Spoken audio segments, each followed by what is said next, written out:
At 34, I learned that a missing chair can tell you everything a family won't say out loud.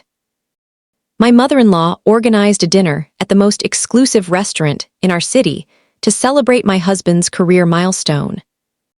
And when I arrived, every seat at that long table was taken, every place card engraved, every chair filled.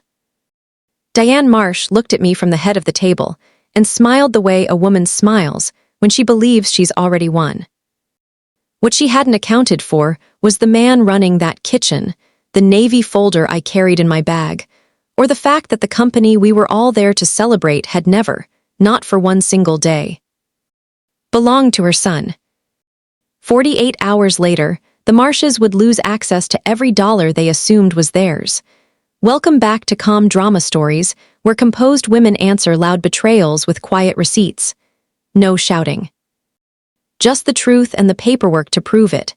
If a woman choosing herself over a family that never chose her back is your kind of story, drop a comment, subscribe, and let's get into it. The invitation arrived on a Tuesday.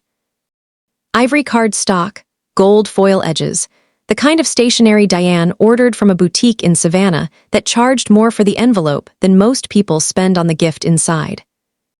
It read, "The Marsh family cordially invites you to an intimate dinner celebrating Daniel Marsh's landmark partnership with Howard Hotel Group." And below that, in Diane's looping cursive, "Daniel and guest, not Daniel and Athena." Guest, I held the card up to Daniel while he knotted his tie. Guest, he barely glanced at it. Mom probably ran out of room. There's a 2-inch margin, Daniel. He kissed my forehead on his way out the door. She didn't mean it like that. That sentence had become a load-bearing wall in our marriage. Diane didn't mean it when she cropped me from the family Christmas photo. She didn't mean it when she introduced me at her garden club as Daniel's little helper at the office. She didn't mean it when she told the caterer at our own anniversary party that I could eat in the kitchen, since I'd feel more at home there. Daniel had a talent for repackaging cruelty as carelessness, and I'd spent 6 years letting him, not because I believed it, because I was too busy running the company that made all of it possible. But nobody at that dinner table knew that yet, and the word guest was going to cost the Marshes more than they could afford. I started washing dishes at a seafood shack called Muller's the summer I turned 16. Minimum wage, no air conditioning, grease burns up both forearms by August. The head cook was a man named Sal Pacelli. 60 years old, voice like a blown speaker, hands that could break down a halibut in 45 seconds. He watched me bust tables for 3 weeks without a word. Then one night after close, he slid an 8-inch chef's knife across the prep counter toward me. "You don't flinch," he said. "That's half the job." I kept that knife through culinary school, through my first sous chef position at 21, through years managing kitchens in 3 cities. By 25, I'd filed the paperwork for Keystone Hospitality Group, my name on the operating agreement, my savings in the capital account. Keystone didn't build restaurants. We developed them. Concept, financing, build-out, staffing, launch. I'd take a failing location, gut the menu, restructure the lease, recruit the talent, and hand a profitable kitchen back to an operator within 14 months. I was good at the invisible work. The work that kept the lights on while someone else stood in front of the camera and accepted the compliment. That habit would cost me. But back then, it just felt like the right way to build something. When Daniel and I married, he became Keystone's managing partner. Salaried, 10% equity, carved from my holdings. My attorney, Frances Doyle, insisted on a managing partner removal clause. Insurance, she called it. I told her she was being dramatic. The arrangement worked because I let it stay invisible. Daniel went to the conferences. Daniel took the meetings. Daniel's name got printed on the business cards my capital had paid for. Everyone assumed Daniel built the company. I never corrected them. That was my flaw, not naivety, not people-pleasing. I was isolated inside my own competence, and the silence let a false story calcify until it became the only story anyone knew. 3 weeks before the dinner, I landed the biggest letter of intent Keystone had ever received. Howard Hotel Group. a flagship restaurant in their new downtown property. 200 seats, a rooftop bar, a tasting room, a build-out budget north of $4 million. I'd been courting them for 11 months. I flew to Atlanta twice. I built the pitch deck, the proforma, the staffing model. I sourced the architect. When the letter came through, it was addressed to Keystone Hospitality Group LLC. Attention, Athena Exley, managing member. Daniel's contribution was a handshake at the introductory meeting and a follow-up email he sent from his phone while watching golf. But Diane's invitation said asterisk celebrating Daniel's landmark partnership. His partnership. His landmark. The morning it arrived, Daniel called his mother to thank her. I listened from the hallway. Mom, it means a lot. This is the one that changes everything for us. Us meant the Marshes, not Athena. The invitation specified Sen. A restaurant with a 3-month waiting list and a prefix that started at $240 a head. The kind of place where Diane could perform status for an audience that would believe it. What she didn't know, what nobody in that family had ever bothered to ask, was how the owner of Sen had gotten his start, or who gave him his first kitchen. The chef owner was Declan Hale.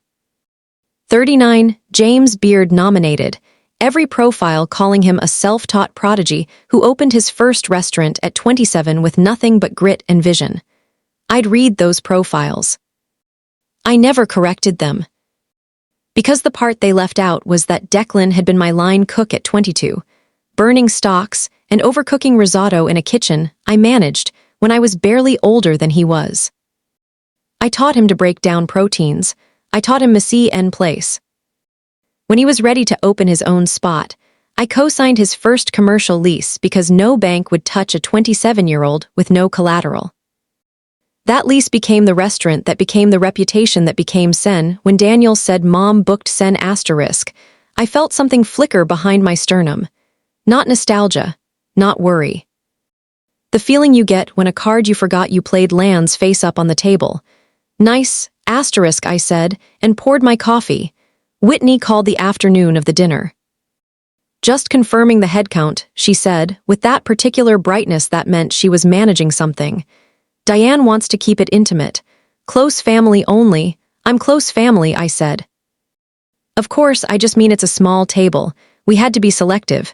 Is there a seat for me, Whitney? A pause, 3 seconds, long enough to hear her swallow. I'm sure Daniel can figure something out. She hung up before I could respond. I stood in the kitchen holding my phone and something in my chest went very still. Not anger, not sadness, recognition. I'd been here before, outside the frame, past the good flatware, past the photographer's lens. I texted Daniel. Whitney says the table is full. Is there a seat for me? 3 dots appeared, disappeared, appeared again. His reply came 20 minutes later. I'll talk to Mom. He wouldn't. I knew it the way I know a kitchen is going down before the first ticket backs up. 2 days earlier, I'd asked him one more time while he stood choosing a tie. Can you call her and add a seat? He turned around with the expression of a man about to say something honest, then smoothed the tie against his chest and chose the other thing. Athena, don't make it weird. It's one dinner. I don't want to rock the boat. I'd built the boat. I'd waterproofed the hull, replaced the engine, and charted the course. And he was asking me not to rock it. I won't make it weird, I said. He smiled, relieved, already moving on. That's my girl. He kissed the top of my head and left the room. I sat on the bed for a long time after that, not crying, not planning, just sitting with the specific weight of being someone's girl instead of someone's partner. That same night, I couldn't sleep. Daniel was out cold. I went downstairs for water, and his phone was face up on the kitchen counter, unlocked. I walked past it on my way to the sink, and the screen lit up with a notification from a group chat labeled *Marsh Family. 3 words from Diane in the preview. She's staff. Staff, I'm not a woman who goes through her husband's phone, but information doesn't care how you find it. It only matters that it's true. I picked up the phone. The full thread had 43 messages from the past 2 weeks. I read everyone standing in the dark kitchen, bare feet on the cold tile. What I found wasn't just an insult. It was architecture. A plan. Brad, Whitney's husband, had been quietly showing up at Keystone functions. Site walks, team lunches, a casual coffee with our project architect. Daniel had explained it as Whitney wanting Brad to get some exposure. A role, something operational. Mom thinks it makes sense. They weren't just excluding me from a dinner. They were rehearsing my replacement. The morning of the dinner, I drove to Francis Doyle's office on King Street. Francis was the kind of attorney who wore reading glasses on a beaded chain and could dismantle a liability, claws the way a surgeon removes a splinter. I handed her the navy folder. Soft leather, midnight blue, Keystone's logo embossed on the corner. Inside, the operating agreement, Daniel's signed acknowledgments, the capital contribution ledger, and the Howard letter of intent. You want these notarized today, not a question. Originals certified, duplicate set locked in your office. She looked at me over her glasses. You're sure about the timeline? Monday, I said. After the dinner, she opened her desk drawer, pulled out the notary stamp, and got to work. I sat across from her and held the folder on my lap while she processed everything. It weighed almost nothing. A few sheets of paper, a few signatures, the entire architecture of the life the Marshes thought they owned, portable enough to fit inside a tote bag. I drove home and got dressed for dinner. I arrived at Sen composed, unhurried, wearing the charcoal dress I'd bought for the Howard pitch in Atlanta. The hostess at the front smiled and asked for my name, Athena Xli. She checked the reservation.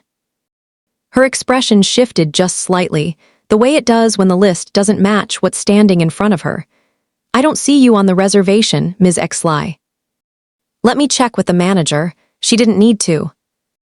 Because from the back of the restaurant, moving through the dining room with the quiet authority of a man who owned every square foot of it, came Declan Hale. He saw me before I saw him fully. And the expression on his face was the one I remembered from years ago in that kitchen. That particular combination of respect and relief that only exists between people who have built something real together. Athena, he took both my hands. Why are you standing at the host's stand? Come in. He walked me to the table himself. Diane looked up from the head of the table and her smile did not falter. But her eyes moved from me to Declan and back again, and something behind them recalculated. Daniel stood. Whitney touched her water glass. Brad studied the bread basket. Declan pulled out a chair. Not at the end, not past the good flatware. He placed it at the center of the long side, directly across from Diane, and set a new place card in front of it himself. He leaned down and said quietly, anything you need tonight is on me. Congratulations on the Howard deal. That one was all you. He said it at a volume the whole table could hear. Then he went back to his kitchen. The dinner lasted 2.5 hours. Diane performed beautifully. She toasted Daniel's vision and Daniel's leadership and Daniel's future. She used the word * legacy 4 times. I ate every course and said very little and watched the woman across from me work very hard not to look at me directly. On Monday morning, I exercised the managing partner removal clause. Daniel's equity reverted to an option stake pending a 12-month non-compete. Brad's informal access to Keystone was terminated effective immediately. The Howard contract was executed under my signature alone. Francis sent the certified copies to the Marsh family attorney by messenger that afternoon. Diane called Daniel. Daniel called me. I let it go to voicemail. I was in a meeting with the Howard design team, walking through the rooftop bar layout, talking about the things I'd always talked about. The work. The real work. The kind that had always spoken. I just finally stopped asking permission to be in the room when it did. The chair Declan pulled out for me that night wasn't just a seat at a table. It was the last time anyone in that family got to decide where I stood. I didn't shout. I didn't threaten. I just carried the folder, showed up to dinner, and let the truth do what it had always been capable of doing. It just needed me to stop protecting the people it was about to dismantle.